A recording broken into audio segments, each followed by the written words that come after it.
Orem no Espírito em todas as ocasiões, tendo com toda a oração e súplica, tendo isso em mente, estejam atentos e perseverem na oração por todos os santos.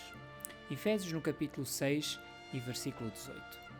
Deus está muito mais interessado no seu relacionamento com o ser humano do que nós certamente imaginamos. E neste texto nós vemos de uma forma muito clara esse desejo de Deus para cada um de nós.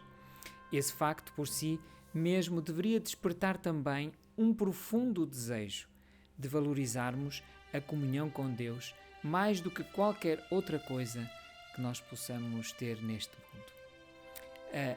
No livro À Procura de Deus, Wilson Tozer, ele diz assim: a Bíblia não é um fim em si mesmo, mas um meio de trazer os homens a um conhecimento íntimo com Deus, pleno, de modo que possam ir a Ele e alegrar-se na sua presença e que possam provar, conhecer o deleite interior do próprio Deus no âmago e centro dos seus corações. É interessante, não é? A Bíblia tem um objetivo muito grande, muito profundo de nos ajudar a conhecer melhor Deus, de termos um pleno, íntimo conhecimento de Deus. Paulo, ele estava aqui a tentar dizer-nos que o inimigo contra quem nós lutamos não é um adversário comum que se encontra em qualquer esquina.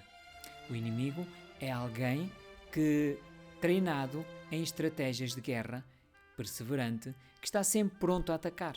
E é por isso mesmo que nós não podemos vencê-lo com o mesmo preparo que utilizamos num passeio trivial. Estamos no meio de um conflito cósmico e, portanto, esse conflito arrasta-se por milénios. É preciso perseverança, resistência e não podemos ceder nem um pouquinho de espaço. Por isso, ele diz: orem em todas as ocasiões, com toda a oração e súplica. Ele diz que a nossa mente, ela deve ter esse objetivo, o objetivo da comunicação com Deus, a comunhão com Deus e estarmos atentos para que a nossa oração não seja algo casual, mas que a nossa oração ela seja constante. Ele diz: perseverem na oração.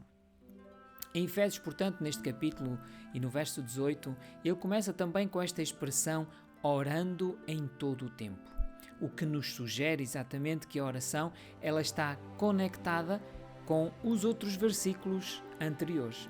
A ideia é de que para vestir, para pegar, para levantar a armadura do céu, nós precisamos de confiar em Deus. Por isso, a oração não é outra arma, mas o Espírito, a maneira pela qual toda a armadura deve ser usada e a batalha travada. Paulo estava, portanto, a falar sobre esta comunicação e por isso ele recomenda a oração como um permanente estado mental, uma atitude contínua de comunhão com Deus. Precisamos então de vigiar e ter perseverança para não cair na tentação de pararmos de orar por nós próprios e também pelos outros. Em Efésios, no capítulo 6, verso 18, a ênfase está na oração pelos outros. Sem dúvida, ao orarmos pelos outros, nós somos fortalecidos espiritualmente e ficamos bem mais armados para o conflito que se segue, não importando a forma que ele assumir. A oração é, portanto, um dos meios, um dos recursos mais poderosos que nós temos à nossa disposição, a fim de nós crescermos espiritualmente e desempenharmos a nossa missão como igreja também neste mundo. É uma pena que muitos não entenderam ainda o poder que têm à sua disposição. Não existe a mínima possibilidade de progresso espiritual sadio sem a prática da oração. E se, portanto, apenas conhece a palavra de Deus e não ora, vai adquirir conhecimento, mas sem fervor espiritual. Durante todo o ministério de Jesus, a oração, quando nós olhamos para o ministério de Jesus, a oração ela ocupou um lugar de destaque, tanto que os seus discípulos, dentre todas as outras coisas que eles poderiam pedir, eles pediram a Jesus: Senhor Jesus, ensina-nos a orar. Todos os grandes homens de Deus fizeram diferença neste mundo. Eles foram realmente homens que entenderam o poder e a eficácia da oração e fizeram dela parte integrante e inseparável das suas próprias vidas. A oração não é um item acessório ou periférico das suas vidas, mas a oração ocupava um lugar de prioridade. Por que orar? Nós oramos porque a oração estreita o nosso relacionamento com Deus. É por meio da oração que nós desenvolvemos uma intimidade com Deus. Uma das ilustrações mais lindas que eu já ouvi sobre a oração é esta que diz o seguinte: a pessoa que ora é semelhante a um homem num barco que atira a sua âncora para uma ilha e puxa essa âncora. E na medida que ele puxa, ele percebe que a distância entre o barco e a ilha vai diminuindo. Não porque a ilha está a mover na direção do barco, mas porque o barco está a se movendo na direção da ilha.